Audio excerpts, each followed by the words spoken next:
Isang napakagandang araw na naman mga ka-pass break at eto nga ang ikalawang paghaharap ng dalawang team sa ating chikiting idol. Ang ating Team A at ang ating Team B. Sa unang paghaharap nga pala ang Team B ang nagtagumpay. Makakabawi kaya ang Team A para magkaroon ng final matchup sa gagawin naming opening dahil doon magkakaroon ng championship kung sakali magtagumpay ang Team A sa labanang ito. At kung sakali man ang Team B ang magtatagumpay sa labanang ito, ay sila na nga ang tatanghaling champion at magkakaroon nga sila ng trophy at medal ang bawat player. At sa talo naman ay magkakaroon din naman sila ng kanya-kanyang medal, ngunit second runner up lang sila. At meron pang isang problema ang Team A dahil ang kanilang star player na si Denver ay hindi maglalaro sa kadahilan ng wala siya nung araw na yan mga idol. Pero nandyan naman ang iba nilang mga player na wala nung nakaraang laban nila. Nagdagdag nga pala kami ng konting patakaran dyan para mas ma-enjoy nila ang laro. Nilagyan namin ng 3 minutes ang bawat quarter na ang makakapasok lang ay yung pinakamaliliit na mga player nila para lahat sila ay mababad at matuwa talaga at mag-enjoy sila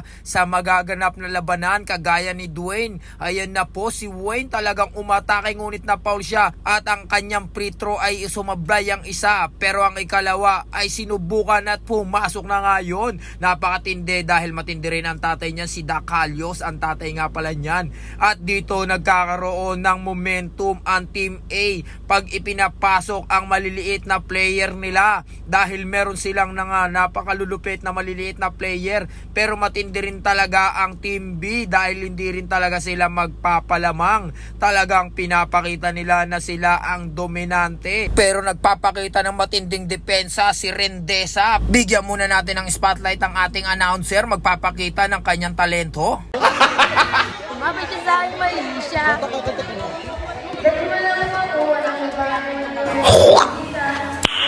Nice. At sa pagbabalik nga nakapalo up nga ang aking pamangkin na si Uno kaso inis na inis ako dyan dahil parang tulala siya sa game. Nakapuntos nga siya ron ng isang beses at nag-gun celebration pa ang bugok. At dito naman sa pagkakataon na to ang Team B naman ang umaariba at nagpapakita ng kanilang mga talento. Sunod-sunod na puntos ang kanilang mga ginagawa ron sa pangunguna ni JM pero hindi papayag yan si Idol Jewel na malalebron kung gumalaw. Sa kaalaman ng lahat si Jewel nga ay isang babae, hindi ko alam kung kamiyembro siya ng Tiborcio pero nandyan ang mga nanay ng mga batang chikiting natin at ang kanilang ate o kuya ba to. Hindi ko mawari kung ano yan at nanonood at tuwang-tuwa at nag-e-enjoy sila at talagang sumusuporta sa ating mga chikiting idol. Kita nyo naman ang daming nanonood at yun napatingin na naman siya ron at isang sablay nga sa isang free throw na ginawa ni Idol Don, ngunit na follow up yun ni Idol Rysel. Talagang matindi talaga tong si Idol Rysel, siya talaga ang star player ng Team B at dito nagkasalpukan nga, nasundot ang mata ni Rysel kaya si Ipulan ang promitro para sa kanya, sumablay ang isa at pumasok ang ikalawa at hindi niya nga rin yung sinayang at nagkaroon ng foul play nga ang mga labanan sa kabila at sa kabila din ay nagkaroon ng free throw ang bawat isa at eto nga sa kabila ay dalawa ang ipinasok ni Idol Don at si Rendesa ay talagang pinapakita ang kanyang pagiging defensive player kaya nakiscore din ang kanyang kakampi sa kanyang ginawa ron at muling naagaw nila ang bola at nahi-layup ngayon ni Ice at back-to-back score pa nga ang kanyang nagawa doon at medyo nakuha nila ang momentum doon bago pumasok ang second half at sa rebound nga na yan nakuha na naman ni Rendesa at pumasok ang ating second half pero bumawi agad ng magkakasunod na puntos din ang Team B kaya dinudumog nila si Jewel. Talagang hirap na hirap din si Jewel dahil talagang siya ang kumikilos kaya pinagtutulungan siya ng Team B at hindi nga makita ni Idol Jewel ang backup sa kanyang mga kakampi at yun na nga pinagtutulungan talaga siya at pinapakita ng kabilang team ang kanilang effort pero nakakabilib lang talaga si Idol Jewel kahit babae siya talaga nakikipagsabayan siya sa mga lalaking katunggali at siya pa nga ang nangingibabaw dyan. Makita nyo naman rebound, score, talagang siya ang nangunguna at ngunit sa pagpalitan nga ng mga player in-score nga ng Team A sa kabilang ring ang kanilang puntos kaya napasayaw doon ang ating announcer. Kitang kita ang lupet. Napahawak sa ulo si Wayne doon. Kaya nag-iisip na lang si Wayne doon na bumawi kaya yun pinakita niya ang kanyang matinding layup. Ang galing! Ang galing!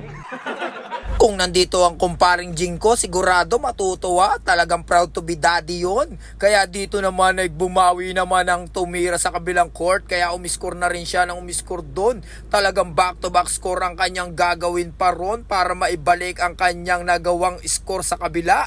Pero susubok bumawi si Idol Rio.